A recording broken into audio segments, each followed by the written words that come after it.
हाय दोस्तों, Ojaank IAS academy में आपका स्वागत है। आज हम बात करने जा रहे हैं एक ऐसी खबर की जो पूरी दुनिया को हिला सकती है। तो तैयार हो जाइए, क्योंकि अगले 6 मिनट में हम आपको ले चलेंगे एशिया के उस कोने में जहां मिसाइलें गरज रही हैं, समुद्र नर्क बनने की कगार पर है और एक बड़ा युद्ध बस शुरू होने ही वाला है। चलिए शुरू करते हैं।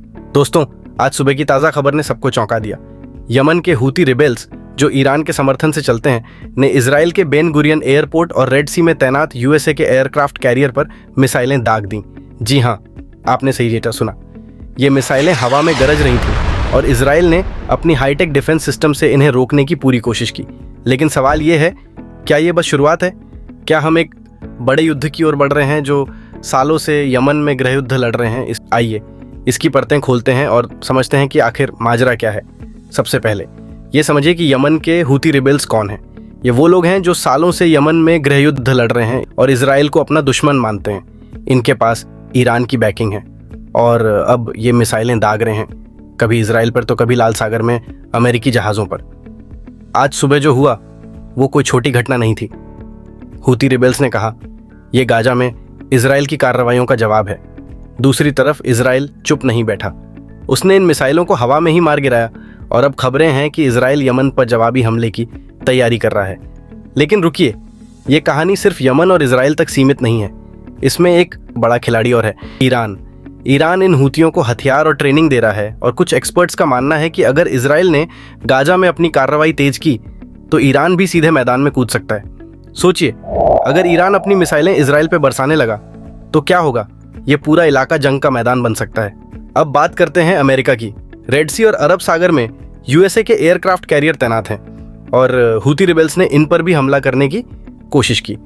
लेकिन असली ट्विस्ट यहाँ है डिएगो गार्सिया। ये भारत के दक्षिण में एक छोटा सा आइलैंड है जो यूएसए का सुपर सीक्रेट मिलिट्री बेस है।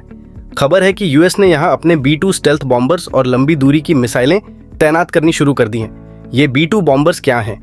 ये ऐसे खतरनाक हवाई जहाज हैं जो रडार में दिखते ही नहीं, चुपचाप दुश्मन के इलाके में घुसकर बम बरसाते हैं और निकल जाते हैं। यूएस मान रहा है कि अगर ईरान पर बड़ा हमला करना पड़ा तो डिएगो गार्सिया उनकी मेन सप्लाई लाइन होगा। लेकिन दोस्तों, ये खबर यूएस ने जानबूझकर लीक की है।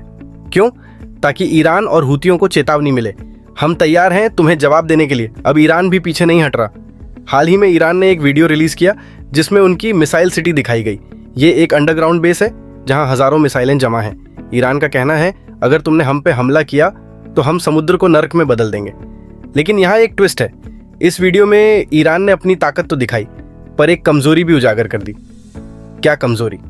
इन मिसाइलों को इतने छोटे स्पेस में क्रैम करके रखा गया है कि अगर एक भी धमाका हुआ तो सारी मिसाइलें चेन रिएक्शन में फट सकती हैं। यानी इजराइल या यूएस को बस एक सटीक हमला करना है और ईरान का ये तामझाम खत्म।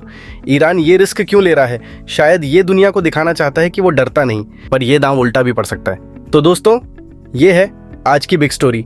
यमन से मिसाइलें, इजराइल का जवाब, यूएस का डिएगो गार्सिया में बिल्डअप और ईरान की मिसाइल सिटी, सब मिलकर एक बड़ा युद्ध की आहट दे रहे हैं। लेकिन भारत में हम अभी सेफ हैं और ये हमारे लिए राहत की बात है। सवाल ये है, क्या ये तनाव शांति से खत्म होगा या हम एक लार्ज स्केल वॉर की ओर बढ़ रहे हैं? आप क्या सोचते हैं? कमेंट में बताइए और इस वीडियो को लाइक शेयर करना ना भूलें।